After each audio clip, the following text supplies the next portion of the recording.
आजको दिन पनि सकियो होइन त। आज बिहान दिनभरिका लागि कयौं लक्ष्यहरू बनाएका थियौँ होला, योजनाहरू बनाएका थियौँ होला। के ती सबै पुरा भए त? होइन, सुरुवातसम्म मात्र भए पनि गऱ्यौँ त। कि आफैले आफैलाई भनिन्, भोलि भोलिबाट सुरु गर्छु। आज त त्यस्तै भयो, भोलिबाट पक्का सुरु गर्छु। तपाईँलाई थाहा छ, हामीले जीवनमा सबैभन्दा धेरै बोल्ने शब्द हो भोलि।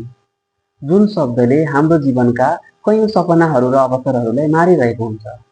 भोलिबाट बिहान चाँडै उठ्छु, भोलिबाट नियमित एक्सर्साइज गर्छु, भोलिबाट दौडिन जान्छु, भोलिबाट मन लगाएर पढ्छु, भोलिबाट आफूलाई मनपर्ने खेल खेल्छु, भोलिबाट नयाँ केही सिक्नेछु।